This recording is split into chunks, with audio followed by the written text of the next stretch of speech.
South ఇండియాలోనే అతి తక్కువ ధరలకి రత్నాలనందించే ఏకైక సంస్థ 6JVR.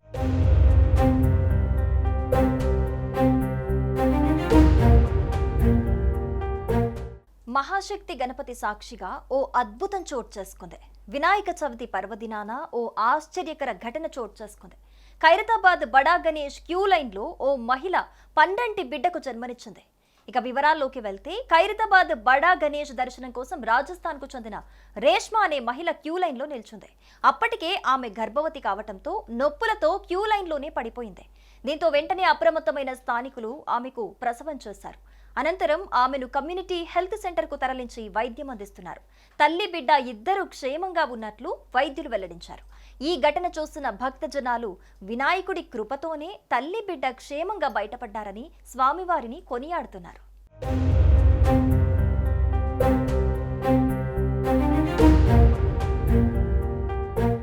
హైదరాబాద్ మహానగరానికి మణిమకుంటం ఖైరతాబాద్ మహాగణపతి. ప్రతి ఏడాది ఏదో ప్రత్యేక అవతారంలో దర్శనమిచ్చే గణనాథుడు ఈసారి శ్రీ విశ్వశాంతి మహాశక్తి గణపతిగా భక్తులకు దర్శనమిస్తున్నాడు. ఈ నేపథ్యంలోనే ఆ విఘ్ననాథుడిని దర్శించుకునేందుకు రాష్ట్రం నలుమూలల నుంచి భక్తులు తరలివస్తున్నారు. ఈ మేరకు ఉత్సవ కమిటీ నిర్వాహకులు ఇప్పటికే అన్ని ఏర్పాట్లు చేశారు. భక్తులు స్వామివారిని క్యూ లైన్లలో దర్శించుకునేందుకు ప్రత్యేకంగా బారికెట్లను కూడా ఏర్పాటు చేశారు.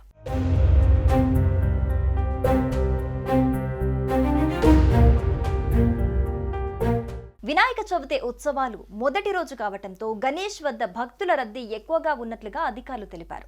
ఈ మేరకు ఎలాంటి అవాంఛనీయ ఘటనలు జరగకుండా పోలీసులు చర్యలు చేపడుతున్నారు. భారీ బందోబస్తుతో పాటు బారికెట్లు ఏర్పాటు చేశారు. 600 మంది పోలీసులతో పాటు 60 సీసీ కెమెరాలతో భద్రతా పర్యవేక్షణ చేయనున్నారు. సెప్టెంబర్ 6 సాయంత్రం వరకు ప్రతిరోజు ఉదయం 6 నుండి రాత్రి 11 గంటల వరకు భక్తులు దర్శనం చేసే అవకాశం కల్పిస్తున్నారు. ఆగస్టు 27 నుంచి సెప్టెంబర్ 6 వరకు ఖైరతాబాద్ పరిసర ప్రాంతాల్లో ట్రాఫిక్ ఆంక్షలు విధించారు పోలీసులు. భక్తుల రద్దీని బట్టి ఉదయం 11 గంటల నుంచి రాత్రి వరకు ట్రాఫిక్ మళ్లింపులుంటాయని ట్రాఫిక్ అధికారులు తెలిపారు.